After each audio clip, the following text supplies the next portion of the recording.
Pastor Marc, let's talk about how does apostles and prophets work together.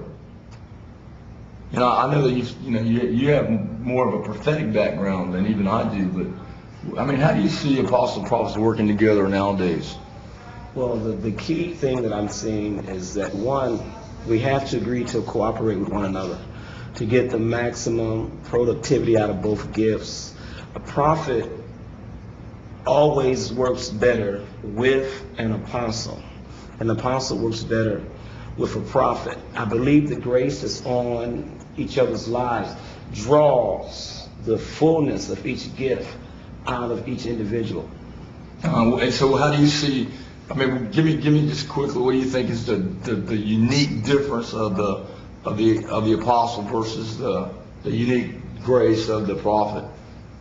Well, the grace of the prophet, of the ability to see, to hear the voice of God, to know what's in the mind of God and the thoughts of God. What is God thinking, not just for people personally, but what is God thinking about the church? What is God thinking about a nation? What is God thinking about a region? What is God thinking about a government?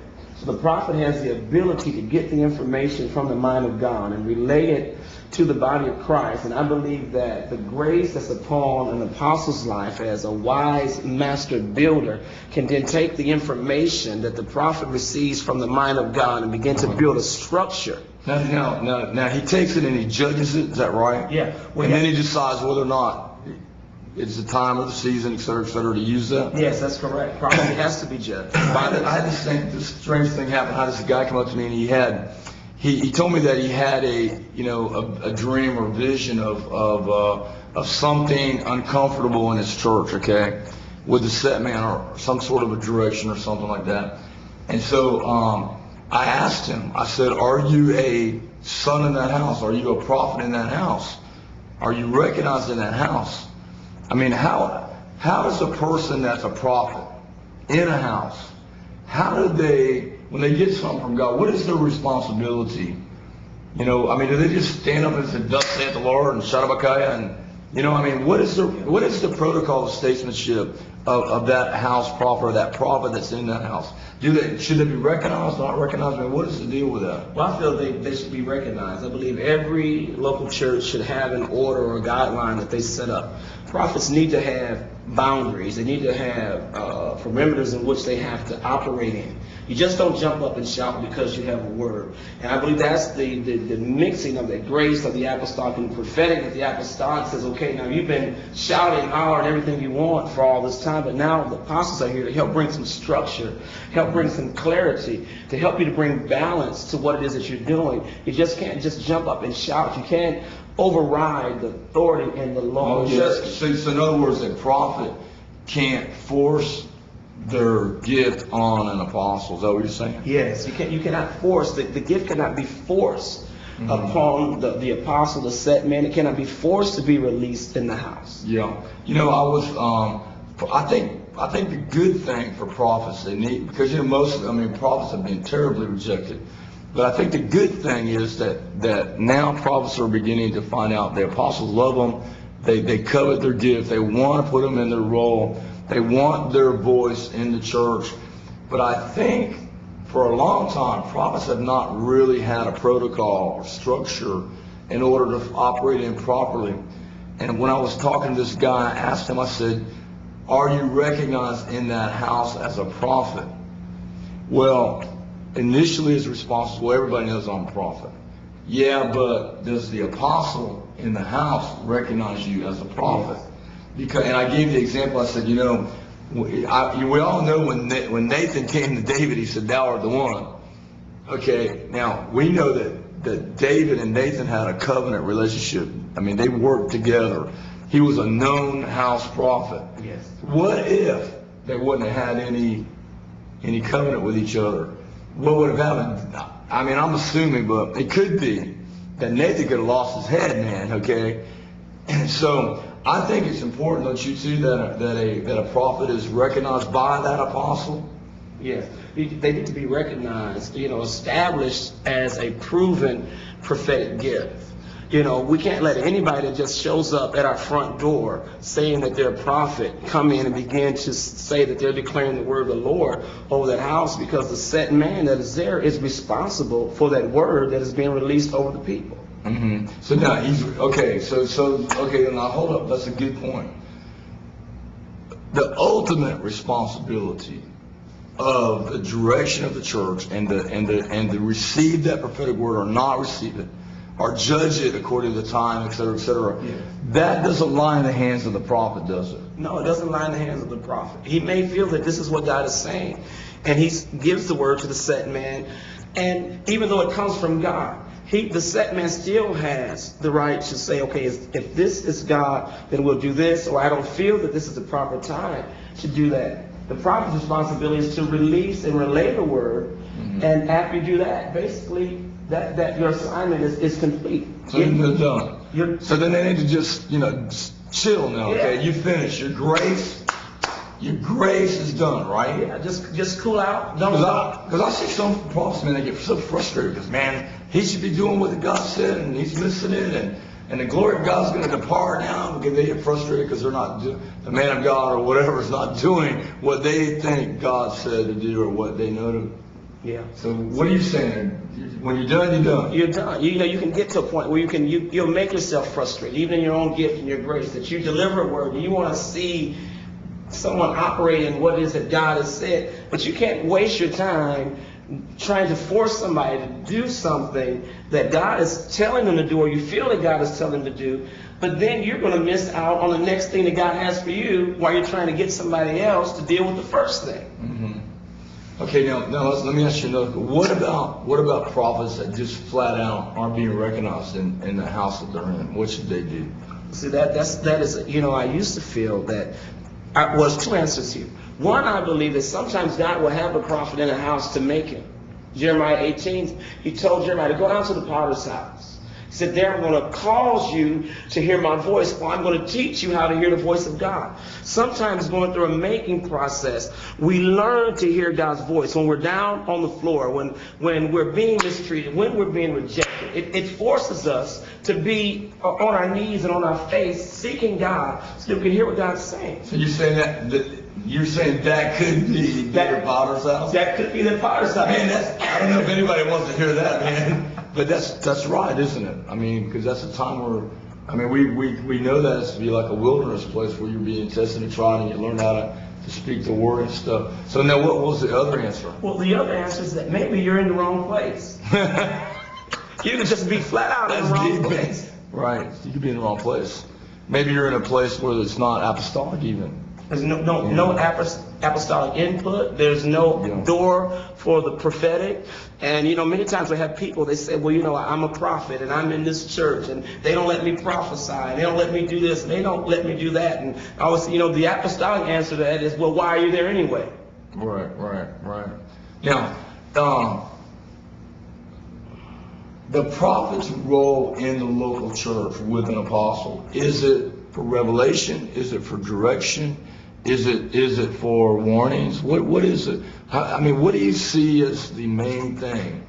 Now we're talking about different things. We're talking about in direct relationship with the set man who really is carrying the vision, or I should say, casting the vision continually of the church. Well, I feel that there is a relationship that develops when God sets a set man and a prophet together. You mentioned David and you mentioned Nathan earlier, and David even had the relationship that he had with Samuel. That when there's a relationship that's developed, a lot of times as a set man, God will send a prophet into your life to help speak into your life. For lack of a better word, he may give you a personal prophet that can speak into your life. One, first, he understands your vision. He understands what it is that God has told you to do. He understands the direction in which you're going in. And so God may use him to encourage you, and that's what God is saying. Keep up, keep doing what you're doing. The Lord was showing me the same thing, that type of thing. Yeah, to help confirm, like even maybe to get some new revelation in the direction where you're going, or something that the set man may have been contemplating, and well, I'm not really sure if this is God or not. And then the prophet said, hey, you know what, God just gave me a dream last night or something, and it helps confirm what's happening. Yeah. Now, should prophets change the direction of a church without? In other words, in lieu of the direction that the apostle has set, is that out of order? I feel that is definitely out of order if the set man is the one who God has set in the house to give direction and order and to change whatever the vision, to revise the vision. But the prophet, I don't feel, if he's not a set man in the house, does not have that authority to begin to change direction. Mm-hmm. Now here's another thing I think is interesting. No, because we kind of communicate like, well, you're only talking about one prophet in the church with one apostle. But let's talk about a church that has a lot of prophets in it. Okay? Is there an order, a prophetic order? Are there rankings of different prophets in the house? Well, in our church we have several prophets. And in the apostolic, prophetic, there are teams. So one team that's usually in an apostolic church is a prophetic team. And every team has to have a leader. And it should be that proven, mature gift, not just the gifting, but someone who has the character to back up the gift. And their lifestyle is right. They're loving their wives. They're taking care of their children. They're paying tithes to the local church. They're faithful to their leader. So in that sense, there's someone that's the head of that team, but yet even in that team, you have to have order. The scripture tells in 1 Corinthians chapter 14 that the prophets may prophesy, one or two or three, and then let the others judge. Then it goes on a little bit further, and it says that they all may prophesy, that we may learn. But everybody can't prophesy at the same time. So now are you saying that the others that are judging are the prophets, or other prophets in the house? Yes. Okay. Now, when you have a group of prophets, are these more likely to be sons and daughters of the house? Yes, definitely. They have to be sons and daughters that are raised up, because they have to have the spirit. Just like when in Numbers chapter 11, when God spoke to Moses to gather the 70 elders of the people together, that God brought them together, and he took the spirit that was on Moses and put on the 70. They have to be sons or daughters. They have to have the spirit of the Father. Mm-hmm. They have to have the best interest of that local church. That's good. Now, what do we say to a prophet that's been rejected in another house or from another movement, or just has never ever been received anywhere, and then comes over to like your church, and here you are, an apostle? Man, what are you going to do? How are you going to transition that prophet? What do you have any like requirements? I mean, what are you going to do? I mean, you don't want to just blow them out and continue to reject them. How would you handle that person that's just coming to your church? Well, first of all, we need to recognize that there's some healing that needs to take place. You've been rejected as a prophet. You've been rejected for your gift. We're not saying you're not a prophet, but let's get you healed. Let's get you delivered from rejection. Because if a prophet operates out of rejection, then his word is gloom, doom, damnation, judgment is what usually comes out because of the rejection that they've suffered. So we have to get that rejection out of them. And you just can't come into a house because you're a prophet and feel that you're going to operate right away as a prophet. You have to be, you have to prove yourself faithful. So here again, you can't force yourself on the house. Yes. You got to be led in. You got to be received.